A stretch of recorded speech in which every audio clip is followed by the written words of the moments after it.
Today we're talking about best offer, coupons, markdowns. We're going to be talking about sending offers. We're going to be talking about accepting offers. We're going to be talking about all that right here. So if that's something you're interested in, definitely give this video a thumbs up. We're going to get straight into it right now. So first things first, I always have best offer turned on for all of my items. I don't have an auto decline or auto accept.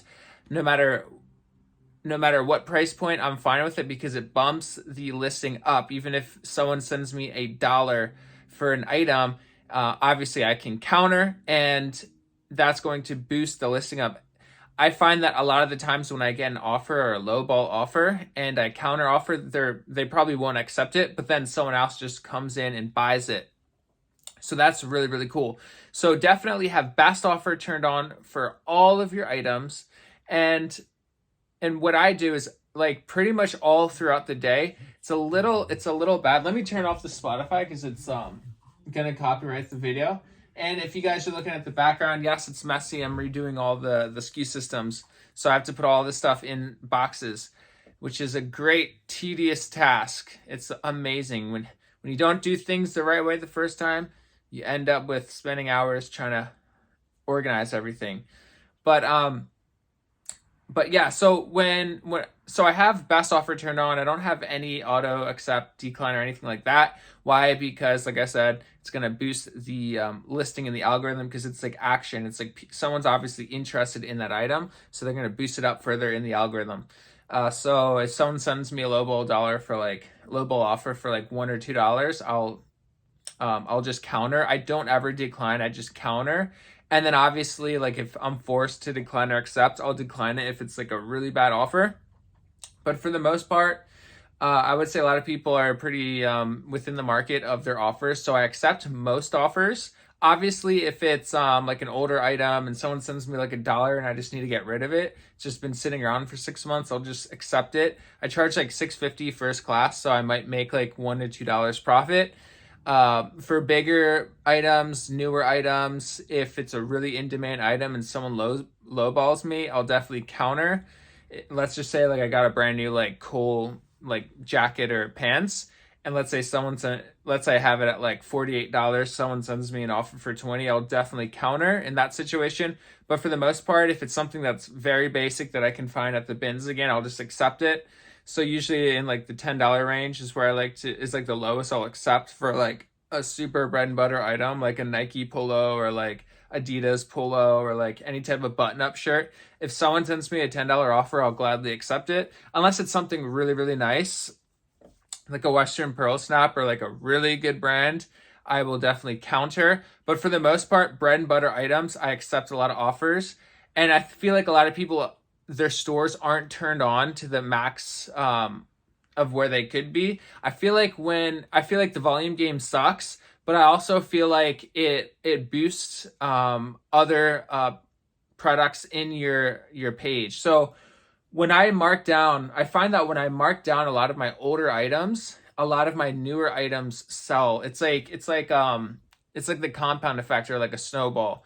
So like in the morning, if I get a bunch of random like offers and they're like super low ball and they're older items, I'll just accept it. And I feel like that kind of like pushes the snowball down the hill. And I find that when I start accepting, like a bunch just come in back to back to back. And if I'm accepting all of them, eBay's probably like, okay, this guy's home, green light's on, he's accepting all offers, let's send all the traffic to him. If you constantly decline offers and counter offer and no one accepts your counter offer, you're probably countering something that's out of the market.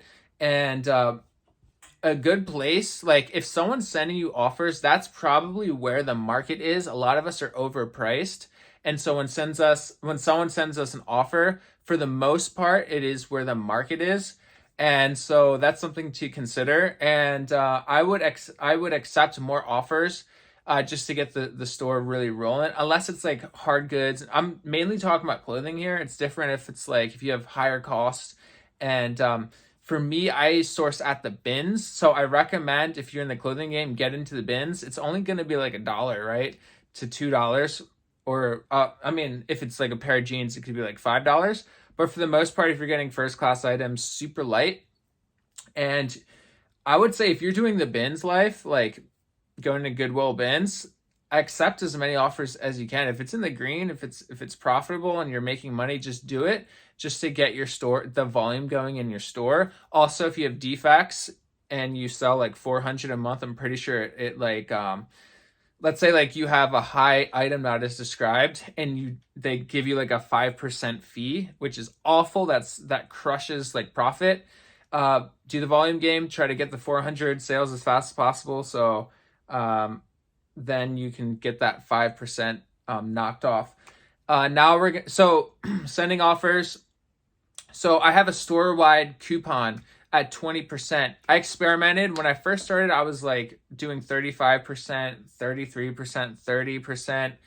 And yes, you're going to get more sales at those higher store-wide coupons, but the profit is not good, and it's not really worth it for me, because I like to get higher tier items right now, like items that are like priced like anywhere from like 24 up to like $68, in that range I kind of stick with. And so if I'm sending out a 35% offer, that's a huge chunk of it. And if they're higher in demand and they're more expensive, there's less competition, there's probably less listed. And so like 35% coupon, store-wide coupon, it doesn't make sense. I would say if you just have very basic bread and butter items, you want them pushed, yes, you can have the store-wide 35%. But right now I'm just doing flat 20%. It's been working fine for me.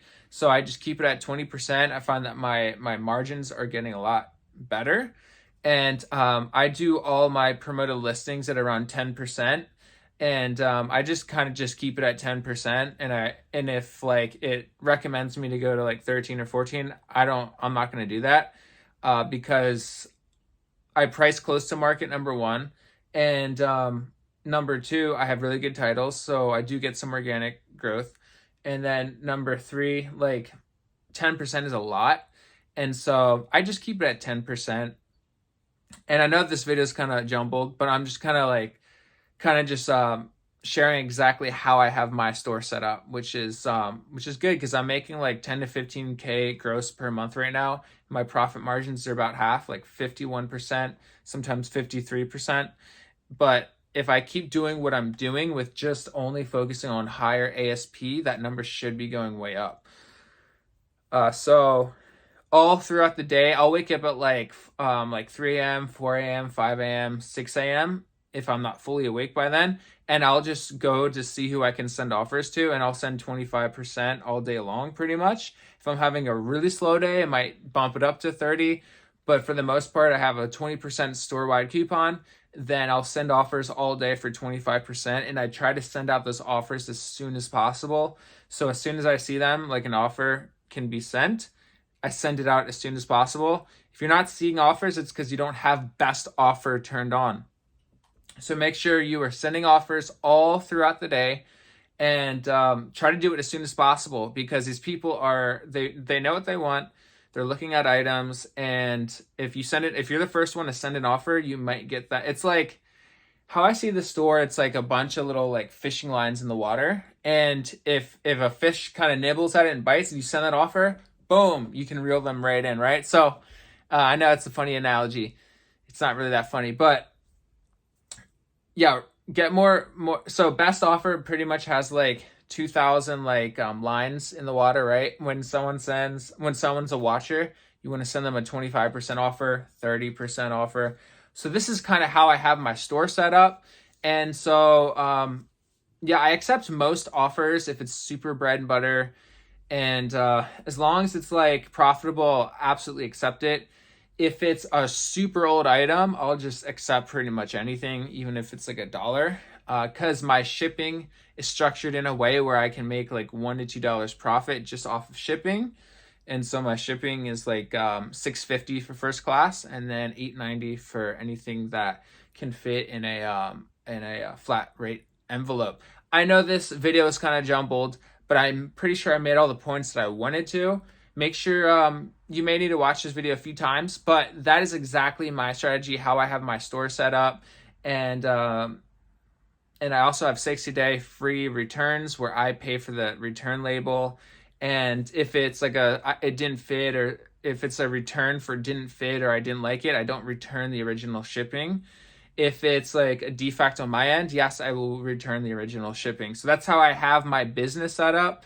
And I respond to customers like right away, which I know for sure boosts the algorithm. When I'm not on my phone, not doing anything, I don't really get sales, it seems like. But then when I'm on my computer and shipping and like sending offers and responding to messages, I get like sales coming in. So if you want more sales, be more active on eBay. And yeah, watch my other videos, very informative on how to structure your titles right to get instant sales and things like that. So that being said, thank you guys so much for watching. We're going to be putting out way more content. And so make sure you're subscribed if you're not already. Like this video, and we will see you in the next one. Peace.